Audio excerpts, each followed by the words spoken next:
Welcome back sur Take a Break. On se retrouve pour un épisode cette fois-ci un peu spécial parce qu'on est en duo. Je vous présente donc Célia. Hello! Célia, c'est une amie, on peut dire ça, hein, très Ouais, je clairement, pense. depuis peu de temps.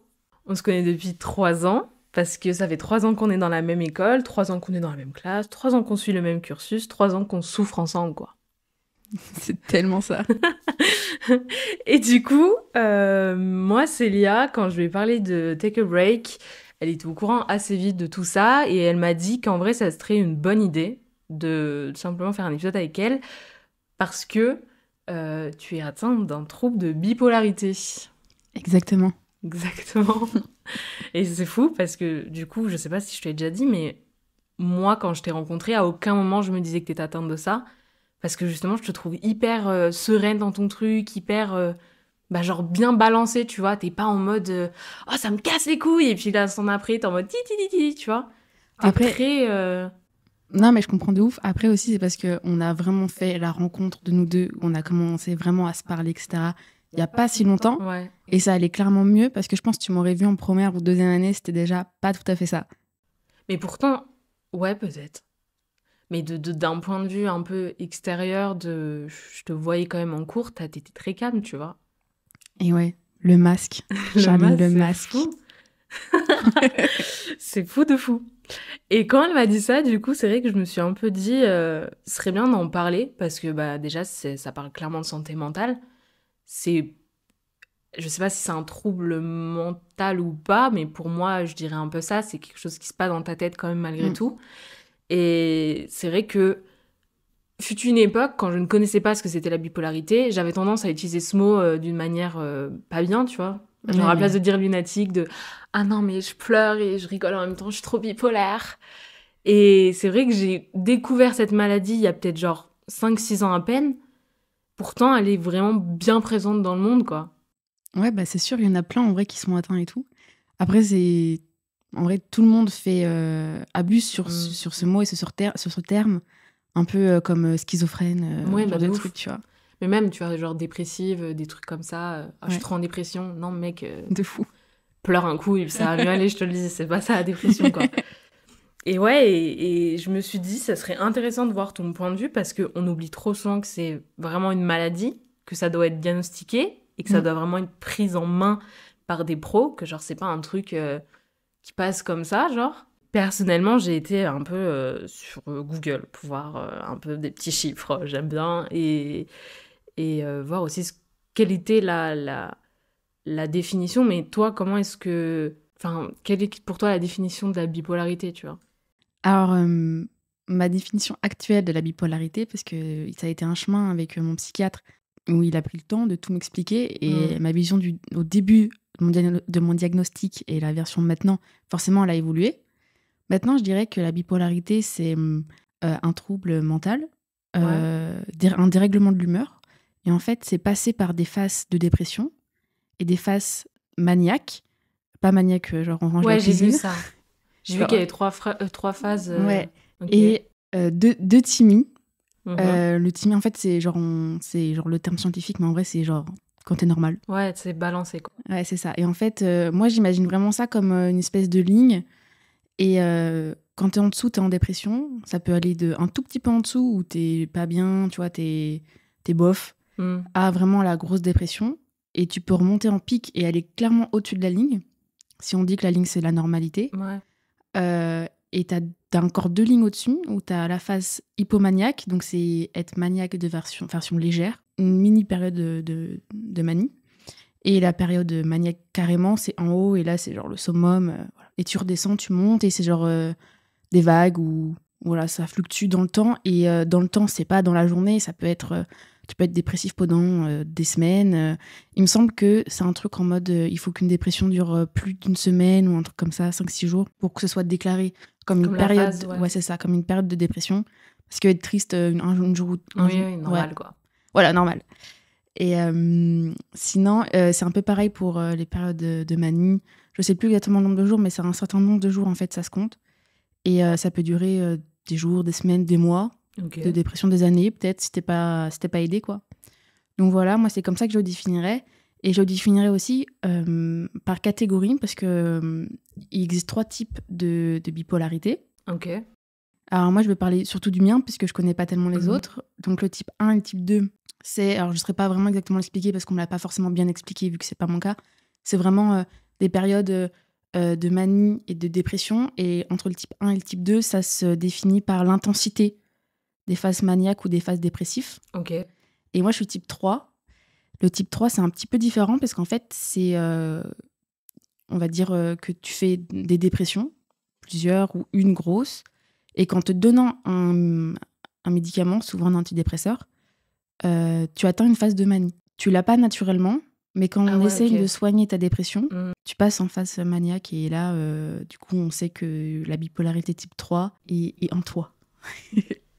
Attends, ça veut dire que quand on essaye de soigner ta dépression, t'es pas dans la phase euthymie, t'es dans la phase maniaque. Ouais, c'est ça, avec des antidépresseurs. Ah ouais, mais comment tu passes dans la phase euthymie du coup? Du coup, c'est ce que j'ai là maintenant, c'est un régulateur d'humeur. Et en fait, d'accord. il y a différents régulateurs d'humeur. Moi, celui que j'ai, il est donc il régule l'humeur, mais un peu plus spécialisé dans la dépression, parce que j'en fais de la dépression plus que de manie. Donc en fait, ça me permet de ne pas avoir de manie et ça traite un peu plus la dépression, quoi. C'est un peu plus axé dépression, mais pas tellement pour pas que je fasse de manie. Mais ça, c'est des médicaments? Ouais. Ah, je savais pas, il y a des médicaments qui régulent comme ça. Ah ouais, mais il y en a plein. Moi, j'en ai testé, avant de trouver le bon, j'en ai testé peut-être 10, 15. Ouais, bah en gros, c'est ce que j'avais vu un peu. J'avais regardé ces 3 phases, vraiment, parce que je me suis intéressée au truc, me disant qu'on allait faire ce podcast, tu vois.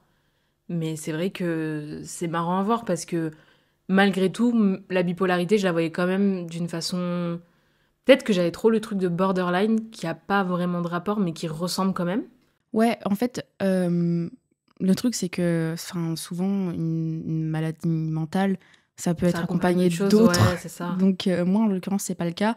Mais je pense qu'il y en a plein à qui c'est associé, quoi. Mais du coup, t'as eu des signes avant-coureurs de ça? Typiquement, quand tu fais une dépression, tu t'en rends compte. Mais est-ce que c'est la dépression qui t'a fait dire c'est pas que une dépression, genre? Ouais, en fait, non. Non, ok. Je vais m'y expliquer. Vas-y. En fait, il faut savoir que moi, j'ai été diagnostiquée, du coup, il y a 2 ans, quelque chose comme ça. Ok. T'as 21 ans. J'ai 21 ans. Ça fait, on va dire, depuis la puberté, tu vois, 6e, 5e, même temps que les règles, tout ça, tout ce bordel. Ça arrivait un truc en moi d'être tout le temps triste, maussade, tu vois, genre... j'étais toujours un petit peu en dessous de la ligne, tu vois, la ligne de normalité. Et j'arrivais jamais à vraiment être pleinement sur la ligne ou au-dessus, dans le sens au-dessus, heureux, quoi. Il y avait des choses qui me rendaient heureuse, tu vois, mais c'était passager. C'est comme si, genre, pour imaginer ça, j'avais un peu l'impression comme si je me noyais tout le temps et que de temps en temps, je respirais. Ouais. Et que je continuais d'être noyée. Donc c'était comme ça, un peu tout le temps et tout, pendant tout mon collège, etc. Après, début lycée, j'ai fait une très grosse dépression. Vraiment, je le souhaite à personne. Et je pense qu'il n'y a que quand on vit la dépression qu'on peut vraiment la comprendre. Mais ce truc de t'as plus envie de vivre, en fait, t'as plus aucune envie de rien du tout, tu vois. Et c'était hyper dur. Et j'ai fait des rencontres qui m'ont aidée à, on va dire, des amitiés qui se sont nouées, qui m'ont permis d'avancer, et aussi des gens que j'ai lâchés qui étaient clairement pas bons pour moi. Et du coup, ça allait mieux, mais je restais quand même, tu vois, en dessous de ça. Il faut savoir que comme j'arrivais pas à aller au-dessus, dès qu'il y avait le moindre truc, ça m'affectait vraiment beaucoup. Tu vois, la moindre chose que je faisais, tu vois, je connais mes défauts, et même encore maintenant, j'ai ce truc de culpabilité, tu vois. Ouais. Putain, je sais pas, par exemple, moi, je parle beaucoup. Aujourd'hui, à la soirée, j'ai trop parlé, et tu vois, je vais m'en vouloir pendant des semaines, tu vois ce truc. Et ouais, je vois, très bien. Maintenant, ça va mieux. Mais à l'époque, juste ça pouvait me faire pleurer pendant des jours, des nuits, de pas dormir, tu vois. Typiquement, le principe de... ça, tu dramatisais toute chose de ta vie, quoi. Ouais, c'est ça. Parce qu'en fait, j'arrivais pas à faire la part des choses entre ce qui est vraiment grave et ce qui l'est pas, parce que tout m'enfonçait. Ouais. Tu vois. Pourtant, j'avais une vie qui devait me rendre heureuse. Bah tu oui, vois. ouais, je comprends. J'avais des amis, des parents qui sont super, de l'argent pour faire des voyages, tu vois. Enfin, genre, je veux dire, j'avais tout pour être heureuse, et pourtant, j'arrivais pas à être heureuse. Et c'était horrible parce que du coup, je m'accrochais à des gens en espérant qu'ils me rendent heureuse, mais personne ne peut te rendre vraiment heureuse. Il n'y a que toi, tu vois, qui peut te rendre vraiment heureuse. Et c'était dur et tout de vivre avec ça. Et en fait, j'en parlais pas du tout à mes parents. Tu vois. Mes amis très proches le voyaient. J'en ai perdu beaucoup aussi, des amis très proches, à cause de ça, parce que c'est pas facile d'avoir une amie qui est jamais heureuse, tu vois. Du coup, je voulais pas en parler à mes parents parce qu'il y avait cette peur de la déception. Tu vois, c'est pas parce que j'avais peur de leur jugement ou quoi, j'avais peur de les décevoir. J'avais peur de... Pourtant, ils le voyaient bien, tu vois, que j'étais pas bien, parce que je croyais jamais, j'avais pas envie de leur parler. Enfin, tu vois, c'était vraiment une cassure entre mon enfance et mon adolescence. Non, mais je C'était comprends, vraiment, j'ai tu vois... vécu le truc. Ah bah, c'était ça. Et mes parents, ils le voyaient, tu vois, ils sont pas bêtes. Et pourtant, je voulais pas... En fait, au fond de moi, j'avais envie d'aller voir quelqu'un, d'aller voir une psychologue, Mais d'en pas de leur parler. parler à eux. C'est exactement. Je comprends de fou. J'osais pas franchir le cap, tu vois. Et en vrai, c'est débile, mais ouais, ce truc de déception, ce truc de... T'as tout pour être heureux, tu comprends pas, ils vont te dire la même chose de mais t'as rien, il se passe rien dans ta vie de fou pour que tu sois mal. Exactement. Bah ouais, je sais. Et tu sais, ils vont se remettre en question aussi. Ouais, de fou. Alors qu'ils y sont pour rien. Mm. Et un jour, vraiment, ça allait pas du tout. Donc, j'avais déjà eu ma grosse dépression. Mais là, tu vois, je retournais dans un truc et je chantais. En fait, il y a un truc en toi, tu vois, tu sens que quand ça va arriver. Ouais. Tu vois, et là, tu vois, je chantais que vraiment, j'allais tomber, tu vois, et ça me saoulait parce que malgré tout ça, j'avais réussi à trouver un certain équilibre. Et du coup, un jour, je me suis dit, il n'y a que ta mère, mon papa, il était au travail. Pourtant, j'adore mon papa, donc c'est pas une peur dans mon père, hein. Mais c'est plus simple d'en parler qu'avec ma maman, qu'avec mon papa. Je pense, truc de fille, relation. Ouais, peut-être. Je me dis, bah, je vais la voir et tout. Alors déjà, faut savoir que j'ai mis genre 45 minutes à sortir de ma chambre et à me dire, c'est le moment. Tu vois, ce truc de... Ouais, je comprends. Et après, je me suis dit, faut te jeter en vrai. Bah c'est ouais. tout, genre, faut y aller, tu prends une grosse respiration, tu vas, tu balances et tu verras ce qui se passe. C'est comme tout dans la vie. Mais moi, je suis pareil. Enfin, j'ai pas vécu ce truc de bipolarité, mais j'ai eu une très grosse dépression où vraiment, j'écrivais partout que j'avais envie de mourir, mais je le disais à personne. Mais tout le monde le voyait, que ça allait pas. Et je me souviens de dire à ma mère, ou peut-être lui glisser une lettre sous la porte de la chambre, et lui dire, viens dans ma chambre, faut que je te parle. Et tu sais, t'es là en mode, qu'est-ce qu'il y a? Et tout sort. Ouais, alors moi, ça n'a pas été vraiment comme ça, parce que je suis hyper... Même maintenant, je me retiens vachement avec mes parents. Ok. Et j'aime pas leur montrer mes émotions. En fait, j'aime leur montrer que je suis heureuse, mais j'aime pas leur montrer que je suis malheureuse, triste et tout. Et c'était un peu ça, tu vois. J'arrive dans le salon comme ça, je m'assois et tout. Je me dis, tu pleures pas, tu vois. Mais non, tu vas pleurer. Très clairement. Et du coup, je commence à lui dire, écoute maman, je pense qu'il faut que j'aille voir une psychologue. Et là, l'erreur que j'ai faite de parler à ma mère et pas à mon père, c'est que mon père, il pose pas de questions. Si je lui dis pose pas de questions, il pose jamais de questions. Ma mère, si je lui dis pose pas de questions, elle va m'en poser encore plus. Tu vois. C'est le mauvais choix que j'ai fait. Et du coup, je lui dis, ouais, il faut que j'aille voir une psychologue. Et elle me dit, pourquoi et tout. Je lui dis, bah écoute, je me sens pas bien. C'est tout, genre, je me sens juste pas bien. Genre, je peux pas t'expliquer, j'ai juste besoin de parler et tout. Ça, il y a le pitch de ma maman, oui, mais moi, tu peux me parler, je suis ta mère. Non, c'est pas pareil. De fou. Et mais elle a entendu, tu vois, elle n'a pas fermé ses oreilles et tout. Et donc, elle revient me voir peut-être 10 jours après. Elle me dit, j'ai parlé avec une collègue. Elle m'a conseillé une psychologue que sa fille, elle va voir, machin. On peut aller la voir. Je me dis, cool, tu vois. C'est une main tendue, je la prends. Et je sors de tout ça. Et vient le moment d'aller chez la psychologue. Et je pense que c'est le pire moment de ma vie. Ah ouais? Ouais, vraiment. C'était horrible, c'était affreux. On va chez elle. Et en fait, comme j'étais mineure, elle voulait un entretien avec ma mère. Oh non, ça moi c'est et elle. Donc, ok et tout. Et je m'assois. Donc, tu vois, il y a elle dans un fauteuil, moi dans un fauteuil et ma mère dans un autre fauteuil. Ouais. Et la meuf, elle me regarde et elle me dit qu'est-ce qui t'amène? Et moi, je suis hyper renfermée. Je ne veux rien dire. Vraiment, je suis comme ça. Je regarde le sol et je dis ça va pas. Elle me dit qu'est-ce qui est tout? Dis-moi en plus. Et je ne voulais pas en parler devant. Enfin, j'arrivais à ne rien dire. Juste, je me mettais à pleurer, tu vois. Et je disais rien. Et elle me disait vraiment. Et elle me posait des questions, tu vois. Il y a quelqu'un qui est mort dans ta famille? Non. Tes parents, ils sont divorcés? Non. T'as un problème avec tes amis, tu te fais harceler? Non plus. Et elle cherchait comme ça, et je disais non, je répondais rien et tout. Et je vois ma mère, elle commence à essayer de... Ma mère, elle parle beaucoup, elle essaye de parler à ma place tout le temps. Et elle commence à dire non, mais je comprends pas, machin, elle a des bonnes notes à l'école. Enfin, elle essaie de Ouais, dire bien, tout ce qui va bien, quoi. Et elle voyait, la psy, que moi, j'étais pas dans mon élément, quoi. Ça devait durer 1 heure. Et au bout d'un moment, elle voit que je suis trop braquée, et la psy, elle dit à ma mère, écoutez, je pense que là, il faut que vous sortiez. Et je pense, ma mère, là, je l'ai vue. Enfin, non, en vrai, je la vois rarement pleurer, tu vois, pour les occasions, si quelqu'un meurt. Hein. Et là, je te jure, je l'ai vue fondre en larmes. Et ça m'a fait de la peine, parce que c'est pas contre toi, tu vois. Je viens pas là pour parler de toi, mais j'ai pas envie d'en parler devant toi. Ouais, logique. Et donc, elle fait sortir et tout ma mère. Là, je me mets à pleurer, mais La psy, elle me tend des mouchoirs, encore, tu vois.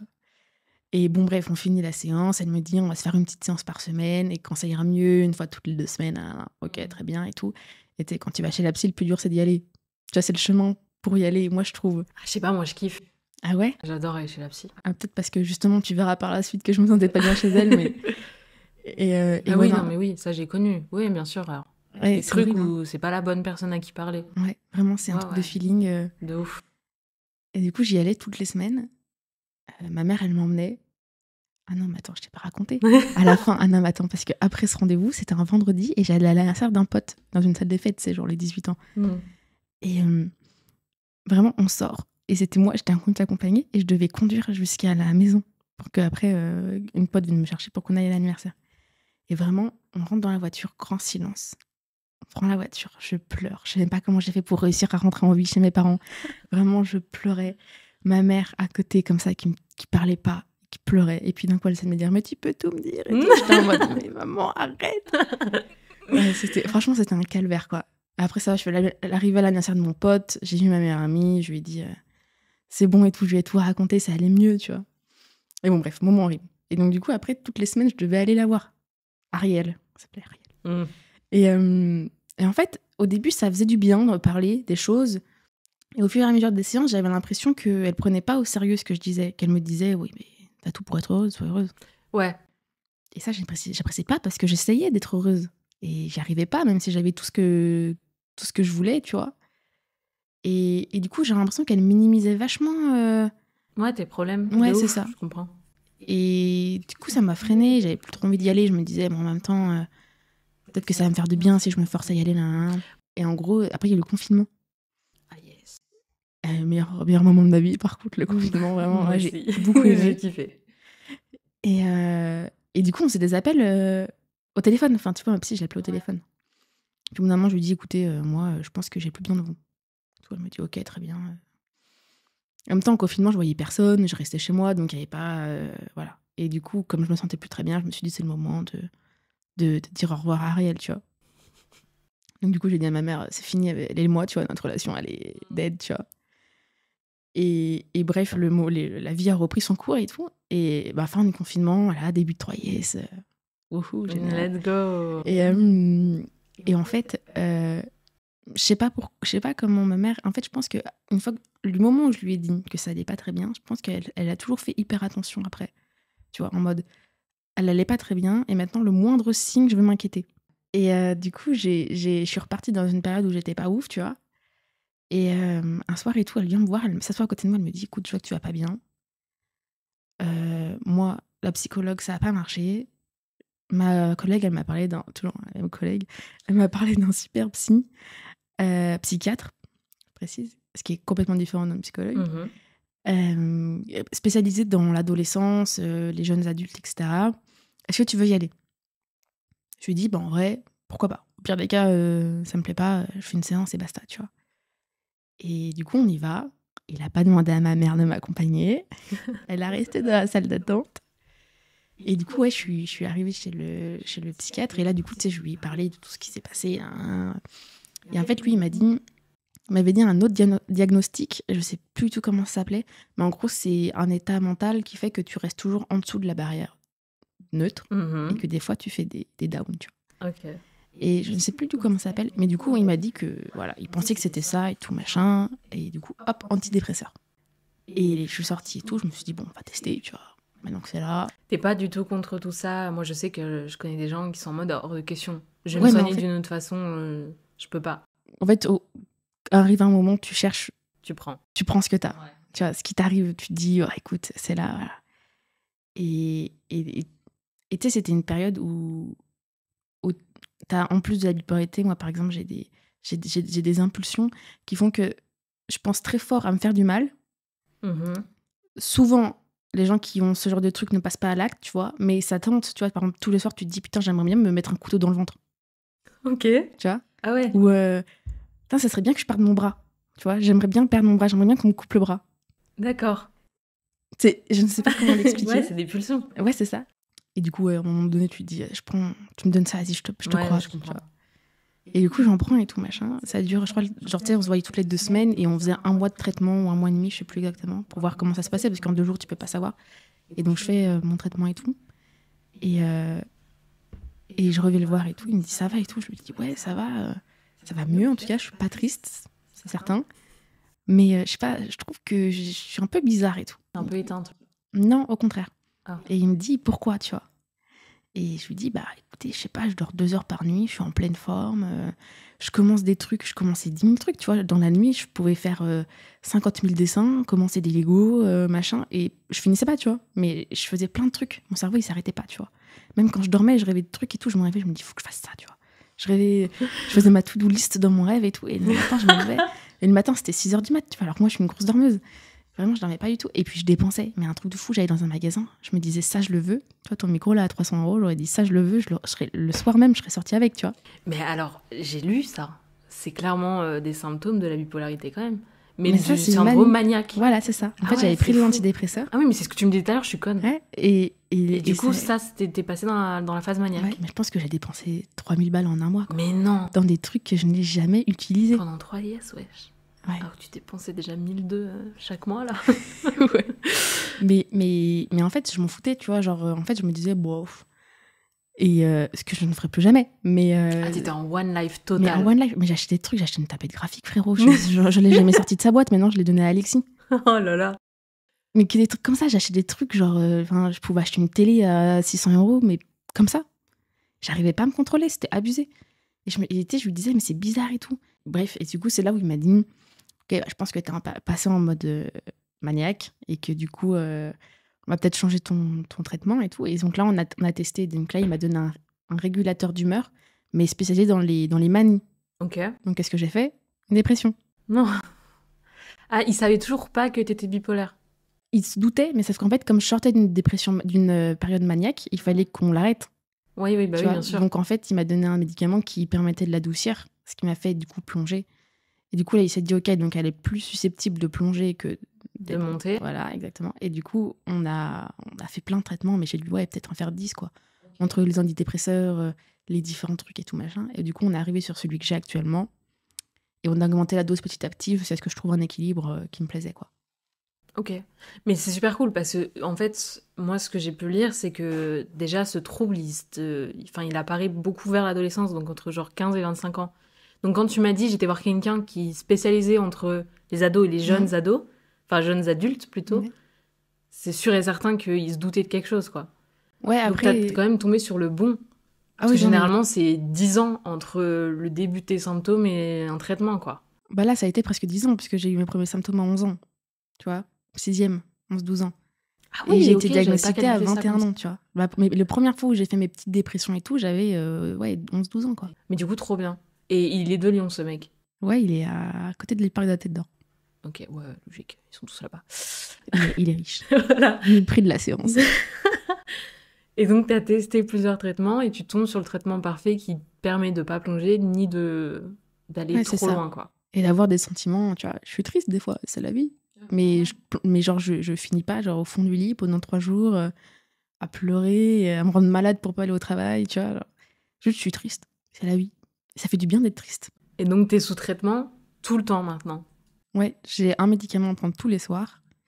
Peut-être jusqu'à la fin de ma vie, ou peut-être jusqu'à une période indéterminée, ou voilà. En tout cas, je sais pas trop jusqu'à quand, mais c'est possible que ce soit jusqu'à la fin de ma vie. Après, je décide quand je veux de l'arrêter. Mais je sais que pour moi, c'est pas bien. Bah ouais, de ouf. Mais bon, demain, si je veux, je les prends plus, quoi. Tu sais qu'il y a des risques. Ouais, mais je le sens déjà, tu sais, des fois, je les oublie. Je me dis, je me sens maussade, là. Je suis pas bien. Ouais. Enfin, du coup, vous testez plusieurs traitements, et puis il y a un moment où il se rend compte que c'est bon, c'est ça. Et quand il te l'annonce, tu te sens comment? En fait, il n'y a pas vraiment de lui qui m'annonce. C'est plus, on se voit et tout, et on parle. Après, c'est pas du tout comme chez un psychologue. Il me dit, bah, raconte-moi ta vie. Qu'est-ce qui s'est passé de bien? Qu'est-ce qui s'est passé de pas bien? Je lui dis, bah, je sais pas. J'en sais rien. J'ai mon permis, super. Il me dit, ok, cool. Comment tu le ressens? Bah, je suis heureuse, ok. Il me demande si je sors avec des amis. Il me demande comment ça se passe dans ma relation. Il me demande avec mes parents, machin. Et en fait, il voit tout ça. Et après, il me dit, qu'est-ce que t'en penses? Est-ce que tu penses que tu peux aller mieux? Est-ce que tu penses que tu peux être elle est plus neutre, en fait, Ouais. ou pas et tout. Et après, c'est plus moi qui donne mon avis en fonction de ce que je ressens. Et lui, il dit, en fonction de ce que tu m'as dit, je suis d'accord avec toi ou je suis pas d'accord avec toi. Ok. Il est vachement dans ce truc de l'accompagnement, de l'écoute et de l'explication. Il m'explique tout. Genre, c'est pas tu prends ça, il m'explique à la lettre et des fois, il me dit je veux que tu me répètes tout ce que je t'ai dit depuis le début qu'on se voit et tout. Je veux que tu me réexpliques ce que t'as et tout machin pour que je sois sûre d'avoir compris. Parce que comprendre, c'est aussi avancer. Ouais, bah oui, c'est accepter aussi l'autre, quoi. Ouais. carrément. Ouais. Ok. Du coup, c'est plus moi qui ai dit là, je suis bien. Et il m'a dit je suis d'accord que ce que tu me racontes, ça me prouve que t'es bien. Et maintenant, je le vois plus que tous les 3 mois. Et avant, je le voyais toutes les 2 semaines. Mais il y a eu un progrès super rapidement, du coup. Bah, en fait, quand j'ai pris, tu sais, en fait, tu augmentes les doses. Par exemple, maintenant, je suis à 200 milligrammes Ouais. et j'ai commencé à 25. Ah Tu oui, d'accord, commences à ouais. 25, tu fais, bon, ça fait pas grand-chose. 2 semaines, tu passes à 50, après, tu passes à 100. Et à partir de 100, tu vois, je dis, ouais, bah, je suis cool, là, tu vois. Il me dit, ok, et tout, 200, et là, je suis parfaite, tu vois. Mais ouais, c'était rapide. Une fois qu'on a trouvé le bon truc, en fait, tu le sens que c'est différent. Vraiment, tu vois, pour moi, dans mon esprit, depuis que je pense médicaments, ça me fait comme un espèce de filet en haut et en bas. Tu vois, comme si j'avais un Ouais, filet je autour vois. de moi. Je peux tomber, je peux être triste, mais je peux jamais vraiment tomber bas parce qu'il y a le filet qui me rattrape, tu vois. Voilà, je suis triste, je tombe, mais je suis rattrapée par un filet et je remonte quand je peux, tu vois. Et ça, c'est vraiment quelque chose que je ressens. Moi, je l'image comme ça. Quand je te disais, du coup, on t'a quand même dit à un moment ou un autre, t'es bipolaire. Mm. C'est ça que je te dis. Est-ce qu'à ce moment-là, tu t'es dit, est-ce que ça t'a soulagé de dire, ok, je comprends enfin ce qui se passe en moi, ou est-ce que ça t'a effrayé en te disant, c'est un truc qui partira peut-être jamais de ma vie? Non, c'était un vrai soulagement. Et c'était... En fait, quand on m'a diagnostiqué bipolaire, tu vois, en fait, je me suis sentie libérée. Ouais. Je me suis dit, ça a peut-être duré toute ma vie, mais je sais que pendant tout ce temps, c'était pas rien. Hmm. Souvent, il y a ce truc de ah, mais t'es une collégienne, une Ouais, lycéenne, tu t'es pris la tête pour rien. c'est ça, t'es une ado, ça va passer, nan. Mais ça passait pas, tu vois. Et je me disais, ok, je suis pas folle. C'est pas genre juste moi qui cherche de l'attention, c'est vraiment, je ressens ça comme ça et c'est réel. Hmm. Donc ça a été un soulagement de me dire qu'il y a vraiment quelque chose et c'est pas dans ma tête. Parce que souvent, c'est ce qu'on veut te faire croire et des fois, c'est vrai, il est dans ta tête, mais quand tu le sais que c'est pas dans ta tête, quand t'es persuadé, c'est qu'il y a quelque chose, tu vois. Ouais. Il faut écouter son corps et ça, ton corps, il te le dit. Donc ça a été genre un soulagement. Ça a été aussi une façon de me pardonner Ouais, de parce fou. que je m'en voulais pour beaucoup de choses. Je m'en voulais de faire souffrir des gens. Je voulais d'avoir perdu des amis, d'avoir gâché des relations, en vrai. Parce que, tu vois, à un moment donné, quand tu peux pas t'aimer toi-même, tu peux pas aimer les autres. Ouais. Et ça, c'est genre un cercle vicieux. Du coup, tu te dis, je vais aimer quelqu'un d'autre pour m'aimer, mais ça marche pas. Et ouais, c'était un espèce de pardon envers moi-même, de me dire, ok, bah maintenant tu sais que c'est ça comme ça, tu vas vivre avec ça, tu vas prendre tes couilles et juste apprendre à être qui tu es, Ouais. tu vois, et à faire attention aux autres et faire attention à toi. Et voilà. Moi, je te disais ça parce que personnellement, je pense avoir des problèmes quand même. Parce que j'arriverai pas à savoir typiquement tous les trucs, troubles borderline ou bipolarité ou dépression, tous les trucs comme ça. J'ai l'impression de me reconnaître là-dedans et en même temps, je me dis non, mais non. Parce que sinon, j'aurais pété un câble bien trop. Enfin, j'aurais pété un câble dans un moment dans ma vie, tu vois.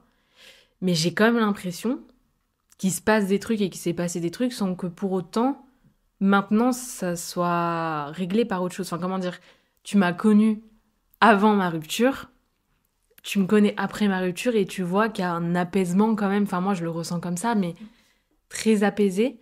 Et je me dis, il y a quand même un problème. Il y a eu un problème un moment ou un autre. Parce que je pense que tu t'es pas écouté, tu vois. Ouais, mais je Moi, pense que je me suis surtout détestée. Oui, et en fait, il y a ce truc, comme je te disais, de te dire si j'aime et que quelqu'un m'aime, je vais m'aimer moi-même. Ouais. C'est tellement faux. Et tu vois, dans ton podcast que tu as fait il y a pas longtemps, là, où tu disais que... Célibat? Ouais, où tu disais que tu avais envie d'être seule. Moi, c'est ce qui m'est arrivé, tu vois. Je me suis dit, à un moment donné, quand j'étais en train de guérir, je me suis dit, il vaut mieux que je reste seule parce que il faut d'abord que j'apprenne à m'aimer. Ouais, de ouf. Et je sais que là, c'est pas le moment. Même si, genre, j'ai un gros crush, même si, genre, j'ai un coup de cœur, que je tombe in love, il faut pas. Parce qu'en fait, il faut que je me concentre sur moi, il faut que je mette des œillets, tu vois. Ça, c'est important, je pense, pour avancer. Et aussi pour faire un bilan sur soi-même. Si t'es pas bien, ça sert à rien d'essayer de te faire aimer. C'est pas comme ça que tu vas mieux te sentir, en fait. Ouais. Tu vois. Et je pense que si tu ressens quelque chose en toi et que tu te dis je vais pas bien quelque part, la meilleure façon, c'est d'en parler avec des amis ou des professionnels si t'as le courage ou t'as l'envie ou t'as l'argent. Et de faire un point sur toi en te mettant vraiment dans une bulle, tu vois. Et si tu ressens ça dans ta bulle avec de la confiance en toi qui s'améliore, etc., si tu continues de ressentir ça, c'est qu'il faut que tu passes à autre chose et que tu t'apprennes à vivre avec un professionnel ou, tu vois, avec quelqu'un qui peut t'écouter et te conseiller. Mais ne serait-ce qu'un médecin généraliste, il a des capacités, il sait des choses sur les troubles mentaux ou sur les comportements psychiques ou quoi, tu vois. Genre, ne serait-ce que ton médecin traitant, il peut t'aider, tu vois. Mais du coup, cette phase de Timmy, pour moi, elle m'effraie plus qu'autre chose, tu vois. J'ai l'impression de toujours devoir être dans l'excès parce que j'ai toujours été dans cette phase de dépression. Ouais. Mais je pense qu'il faut... En fait, je pense que après moi, je suis heureuse quand je suis en euthymie, tu vois. Parce qu'en fait... Ouais, mais c'est parce que t'es sereine, quoi. C'est ça, en fait. Ouais, je suis d'accord. La mer est calme, ouais, tu vois. T'es apaisée. Tu peux voguer tranquillement. T'as pas de secousses ni rien. Et c'est aussi apprendre à être neutre, en fait, tout simplement. Mais il faut Et c'est l'accepter, dur. ce truc de ouf. Ouais, c'est sûr, c'est dur. Parce que surtout quand t'as connu quelque chose, il y a aussi ce truc, t'es addictif. Bah ouais. Tu vois, quand t'as fait plusieurs dépressions et tout, que t'as tendance dépressive, t'as ce truc, t'es addict Au à être chaos, triste. genre. C'est ça. Genre pleurer dans ton lit, ça devient genre un rituel du soir. Et quand tu l'as plus, tu te sens nu. Ouais. C'est aussi une façon de te protéger, tu vois. Parce que de dire, si des choses m'attaquent, et je suis très triste. Donc, et ça me... Voilà, c'est ça. Tout me touche. Donc, au final, ce que tu m'as dit, ça me touche pas tellement. Ça me touche autant que les autres trucs, tu vois. Et je pense qu'il faut vraiment essayer d'apprécier cette phase neutre. Il n'y a rien qui se passe. La mer est calme. Mais ça, t'as réussi à le mettre en place. Après, ça fait 2 ans, du coup, que t'es sous traitement. Mais t'as réussi à mettre en place le truc de ma vie, c'est pas le chaos ou c'est pas... Ouais, mais c'est dur, hein. Okay. Parce que, tu sais, c'est un manque. Plus trop maintenant. Ouais, c'est une addiction, vraiment. Mais oui. Bah ouais.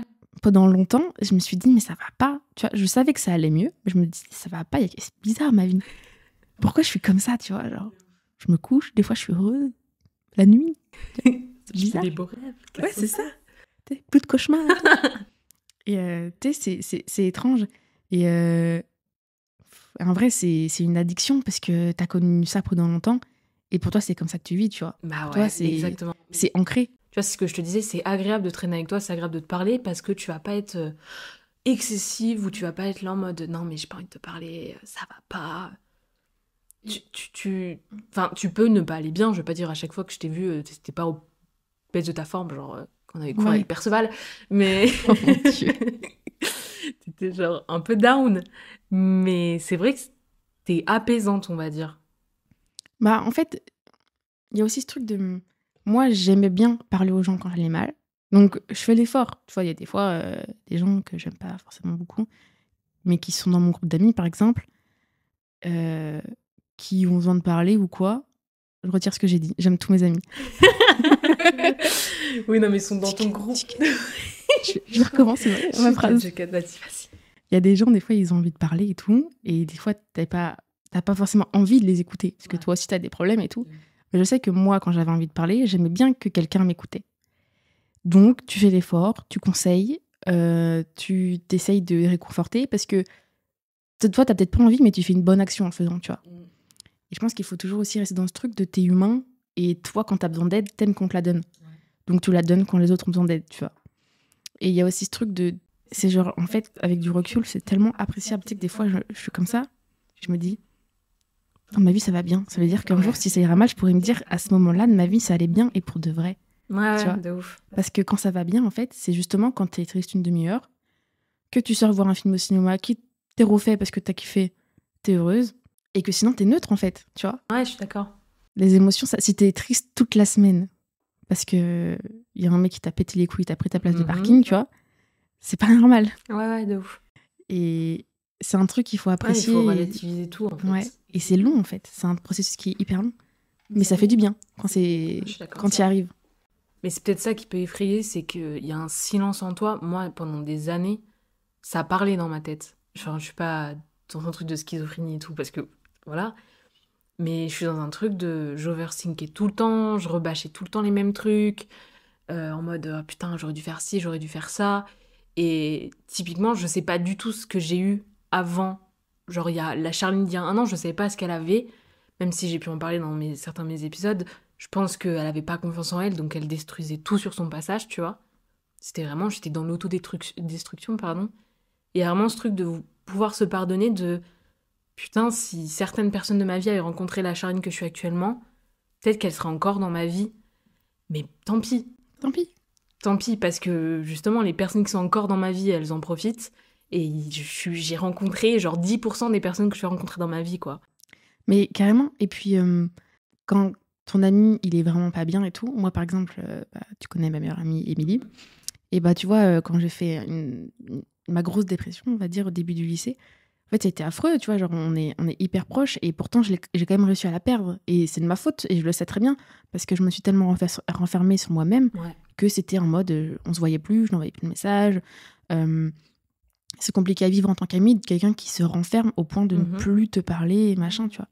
Et bah, ça a cassé quelque chose, tu vois, entre nous à ce moment-là. Mais elle devait rester dans ma vie.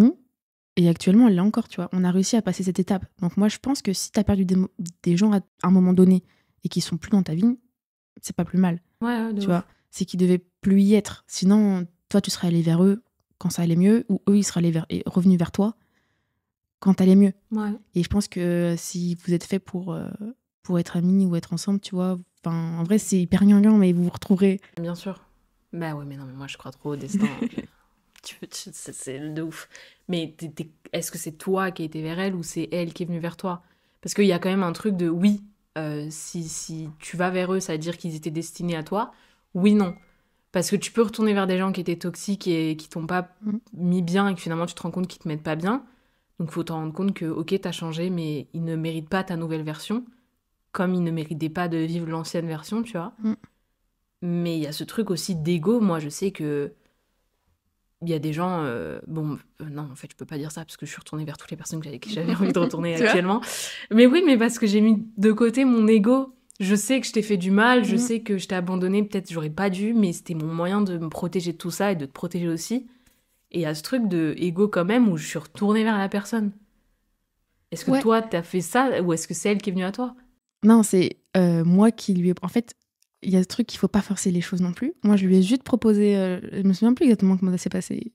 Émilie m'en veut pas si je dis pas la vérité, mais normalement, c'est comme ça que je m'en souviens. J'ai proposé un truc en mode une soirée ou un truc comme ça, tu sais, chez moi.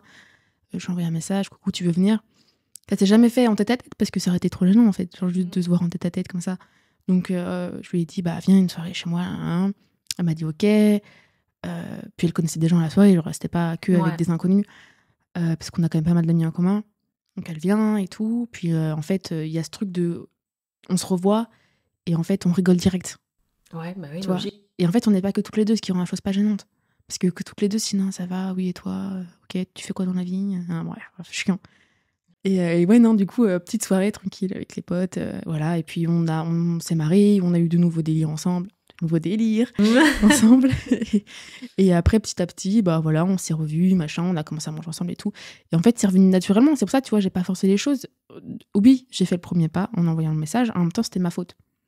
Donc l'ego, c'est bien, mais il faut reconnaître ses torts. Tu vois. Ouais, de ouf. Là, c'était moi en tort. J'ai fait le premier pas et après, c'est revenu naturellement. Et on a chacun fait des efforts de notre côté pour se dire, bah, on s'aime. Et au final, est-ce que ça serait pas mieux qu'on soit amis, tu vois, qu'on continue à se faire la gueule pour ça, sachant que on a fait le premier pas, voilà, tu vois, le plus dur est derrière nous.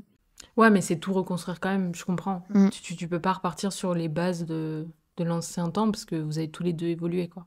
Ouais, c'est ça. Mais en fait, il faut juste savoir s'adapter aussi. Mais ça me fait penser parce que t'as été dans tes sous-traitements depuis 2 ans. Ouais. Mais avec Flo, donc ton copain, ça fait 2 ans que vous êtes ensemble. Ça va faire 2 ans. En fait, ouais, c'est ça. En fait, je me suis fait diagnostiquer en septembre 2021. 21. En septembre 2021. Et j'ai pris mon traitement, du coup, septembre, octobre, tu vois, ça faisait 1 mois, ça allait mieux et tout, tu vois. Non, même août. Juillet, août. Bon, bref, on s'en fout, dans ces eaux-là. Et Flo, je le connaissais déjà, puisqu'on était... Vous avez la même bande. Ouais, c'est ça. Donc, on se connaissait déjà et tout. Puis après, ça s'est fait plutôt naturellement entre nous, tu vois. Mais ça allait mieux. En fait, j'ai dit OK, parce que ça va mieux. Mais c'est ce que tu disais tout à l'heure, t'as quand même ce truc de faut accepter que c'est pas le moment. Mais là, tu t'es dit, Eutimi, moment de faire entrer quelqu'un dans ma vie. T'as pas eu peur, justement, ça vienne casser ta sérénité et ton truc de tout va bien et c'est moi qui ai le contrôle, entre guillemets. De fou, mais Flo, il est quand même très calme. Ça dépend des moments, mais c'est pas quelqu'un qui va être hyper exubérant ou quoi, tu vois, genre... donc ça match, tu vois. Genre, si j'ai... Enfin, moi, les gens qui sont hyper exubérants, des fois, ils m'énervent beaucoup. Je sais pas ce que ça veut dire. Tout... Ah, ok. Je vibrais le prénom. Ok, d'accord. Voilà, du coup, après, c'est marrant en tant que pote, tu vois, mais... Ouais, mais chiant, mec, voilà. Ouais. Je sais pas, je me suis dit, c'est le moment, tu vois. Je sais pas comment l'expliquer, c'est... C'est comme ça, ouais, c'est ça. En plus, je le connais depuis longtemps et tout, tu vois, c'était pas un inconnu. Je pense que j'aurais du mal à m'attacher à quelqu'un que je connais pas du tout, tu vois. Et là, je le connaissais, tranquillou, ça se fait, voilà, ça devait pas se faire, ça s'est pas fait. Enfin, quand même, entre le moment où, entre Flo et moi, ça a commencé, on va dire, un peu à... Je sais pas trop si j'ai le droit de le dire, s'il accepte. Tu parles d'intimité? Ouais, quand vous avez fait de la magie, quoi. Je vais pas en parler. Tu veux pas parler de quand vous faites de la magie? Je sais pas si, va m'en vouloir. Ouais. Non, mais ouais, il y a eu quand même plusieurs mois. C'était pas du jour au lendemain. C'est pas genre en mode un soir, je suis un crush sur lui, le lendemain, on est ensemble. Enfin, il y a eu des mois qui se sont placés. Ouais, mais on a eu le temps, chacun de notre côté, de réfléchir. Tu vois, à est-ce que c'est le mieux? Et j'ai réfléchi. Et du coup, ça faisait encore plus longtemps que je prenais mon traitement, tu vois. Il y a eu 4 mois, un truc comme ça, 3-4 mois. Ouais. Et du coup, ma vie, elle allait bien. Donc, je me suis dit, let's go, tu vois. Et pour l'anecdote, on s'est mis ensemble 3 jours après que mon papy soit mort. Donc, c'est la preuve que ça allait vraiment mieux dans ma vie parce que j'aurais pu être en super bad mood. Ah ouais, mais ça, du coup, ça te régule quand même aussi ce truc de... Est-ce que tu vis mieux... Mais non, c'est terrible parce que je te pose la question, mais est-ce que t'as mieux vécu le décès de ton papy, tu vois? Je l'ai... Waouh, c'est hyper personnel. Ouais, de ouf. Mais t'es pas obligé de répondre, au pire. On va dire que... T'es pas obligé, attends, je te force pas. Je vais modifier. On va dire que pour les événements personnels tragiques, les choses me touchent comme un être humain, tu vois. Je vais en pleurer, je vais y penser pendant des mois, tu vois. Ça va rester là, tu vois. Mais en même temps, je sais que ça aurait été tellement pire, je m'en serais jamais relevée, tu vois. D'événements tragiques de ma vie, je pense sincèrement de ce qui s'est passé. J'aurais pas été sous traitement, ça aurait été affreux. J'aurais pas été suivie, ça aurait été... Mais je pense j'aurais pu vriller, tu vois. Bien sûr, normal. Mais est-ce que c'est ça le truc de... Quand je te disais, tu le prendras toute ta vie. Malheureusement, dans ce genre de moment, même si tu l'arrêtes, tu seras obligé de le reprendre parce que tu vas down de ouf. À part si vraiment je fais un travail sur moi hyper conséquent que je me sens pas prête à faire, tu vois. Ouais, je veux dire, un décès, ça tombe dessus, travail ou pas. Non, mais oui, c'est un sûr. Deuil, quoi. Mais bon, voilà. Ok. Mais oui, je pense que je l'ai mieux vécu que si j'avais pas eu mon médicament. Ouais, logique. Mais je l'ai quand même pas très bien vécu. Non, bien sûr. Je suis pas en train de dire que c'est en mode pouf.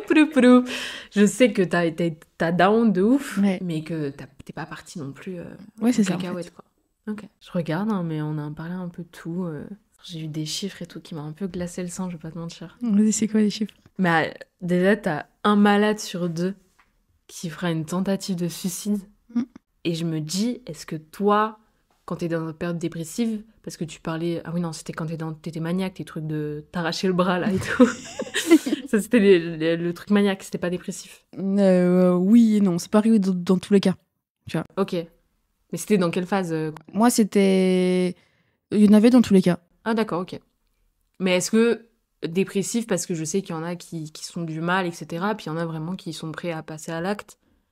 C'est très intime, c'est pour ça que j'ai glacé le sang. Est-ce que toi, tu t'es dit un moment, la vie, ça vaut plus le coup, j'en ai marre d'avoir mal, tu vois?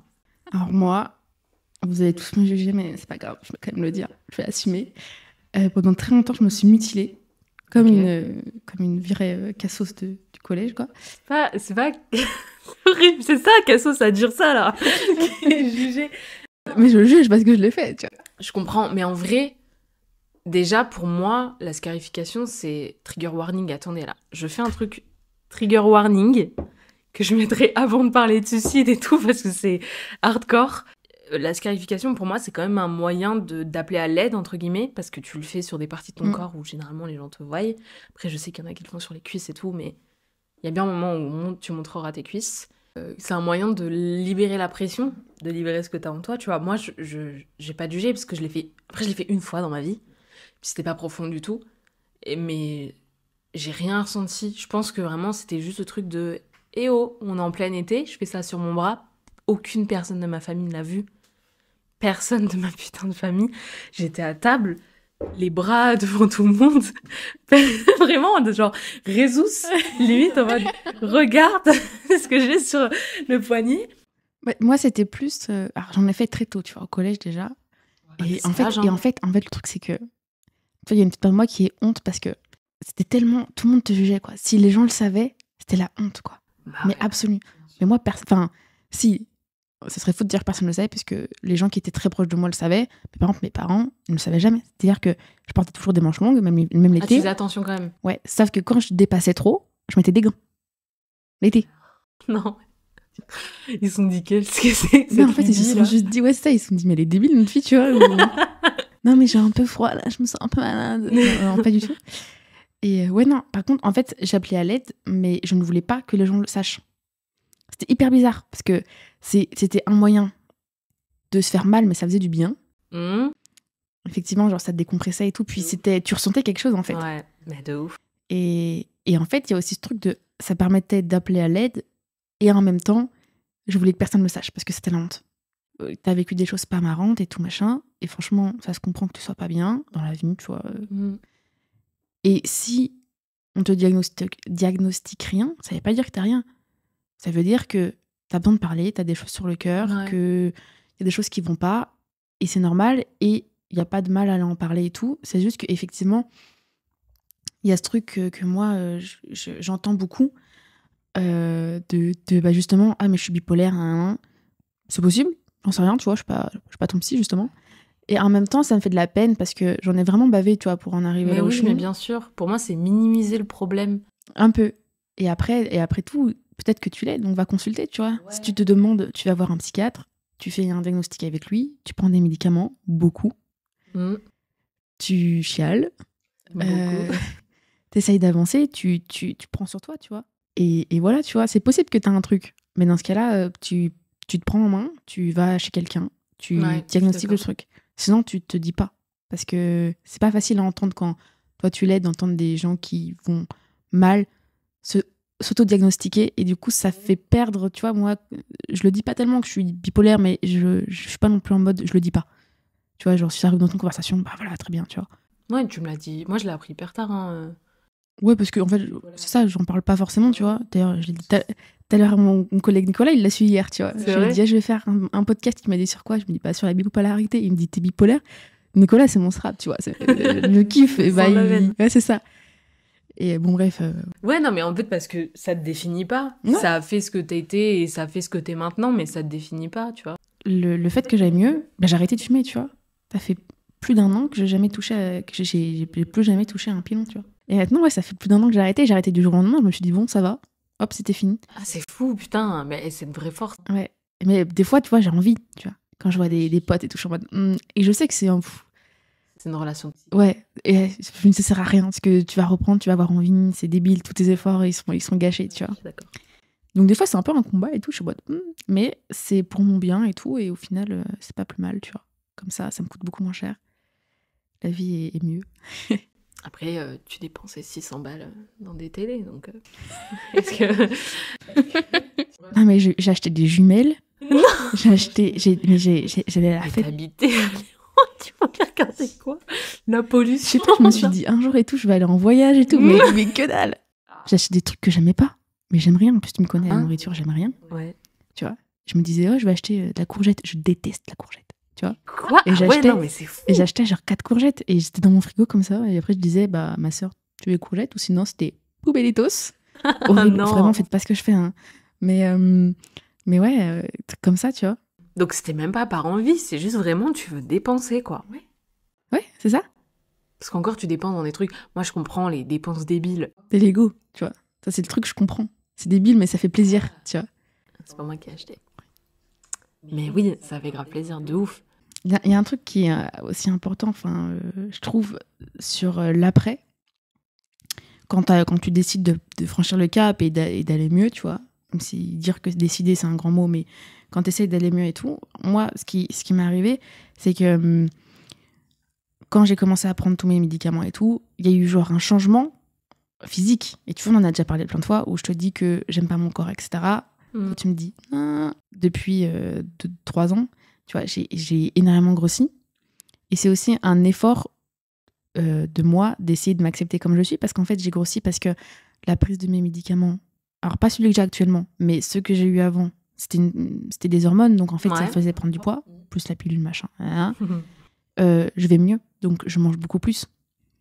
Tu vois, à l'époque, je mangeais 2 repas par jour et un repas, c'était des céréales, tu vois. Moi, je mange 3 repas par jour. Et c'est des vraies portions de repas. C'est pas genre une cuillère à soupe. Et du coup, forcément, je mange plus, donc mon corps, il change. C'est logique et tout. Et il y a aussi j'ai arrêté de fumer. Et alors, ne fumez pas, parce que quand vous arrêtez, vous prenez du poids. Je sais pas si vous le savez, mais voilà. Si ça peut vous dissuader, je vous le dis. Et il y a ce truc de... J'ai accepté qui j'étais, j'ai accepté mes changements d'humeur, j'ai accepté ma bipolarité, mais j'accepte pas encore le corps qui va avec, tu vois. Mon corps a changé. Mon corps a grandi, évolué, à cause ou grâce à ça, tu vois. Ouais, mais tu dis pas que justement, c'est un corps sain, dans un esprit sain? Si, justement, mais j'ai du mal à l'accepter, tu vois. Parce que tu t'es vue plus mince, plus... Ouais, je me préférais avant, tu vois. Il y a ce truc, des fois, je me dis, j'allais mal, mais j'étais belle. Ah, putain. Et c'est horrible. C'est pas bien, parce que je vais mieux. Peu importe mon corps, mon esprit va mieux. Sain. Et ça, j'ai du mal, tu vois. Et ça, c'est pour moi le truc encore, il faut que je m'améliore, tu vois. Mais le point pour moi, dans mon cœur, pour que je sois vraiment, vraiment sereine, mais pour que je me sente vraiment 100% bien, ça serait ça. Ça serait de plus accepter le corps qui va avec, du coup, le bien-être mental. Moi, j'ai une dernière question. Parce que j'ai vu que c'était génétique. Est-ce que tu as peur d'avoir un enfant et de lui refiler? Ou alors tu sais par quoi il va passer, donc tu sais que tu pourras faire des diagnostics assez tôt pour te rendre compte ou pas s'il a quelque chose. On dit que c'est génétique. En vrai, moi, j'y crois bof. Je pense que tu as des prédispositions si tes parents ont des choses, tu vois. Moi, j'ai des copines j'ai une copine surtout qui a un papa qui est bipolaire aussi. Et du coup, c'est marrant parce que quand j'ai été diagnostiquée, genre, son papa, il disait Coucou ma puce, tu diras à Célia que je lui fais plein de bisous, machin, machin. Tu vois, je sais pas, on se connaissait pas plus que ça, mais il y avait un. Bref. La famille. Ouais. Et je vois ses enfants, ils vont bien, tu vois. Il y a eu des petites phases pas cool et tout, mais bon, bref. En fait, non, ça m'inquiète pas trop parce que je pense que moi, mes enfants, ils le seront, tu vois. J'ai pas envie d'en faire. Par exemple, tu vois, je sais que c'est pas forcément quelque chose que je parle à ma famille et tout, tu vois. Je sais même pas s'ils sont au courant. C'est pas... Moi, j'en ai pas parlé. Je sais que mes parents... En tout cas, je sais que mon père, il le dira pas pour moi parce que c'est moi qui décide. Ma mère, je sais pas. Mais du coup, je pense que mes enfants le seront. Bon, bien pas quand ils auront 6 ans, tu vois. Mais je pense que je leur dirai parce que j'ai pas forcément envie que ce soit un tabou. Mais non, mais normal. Voilà. Et j'ai aussi envie que justement, ils soient écoutés. Tu vois, qu'ils se disent OK, donc elle peut comprendre. Ouais, de ouf. C'est une fin de podcast. Ouais. On a bien parlé. Ouais, pendant 1h. 1h47. Ah putain, meuf, c'est fou. Il va y avoir un gros travail de montage là. J'ai envie de pleurer. Allez, sur ce, on fait de gros bisous. On espère que c'était pas trop long. Ça va être horrible. Et à très vite. Don't take a break. Don't take a break. Bisous.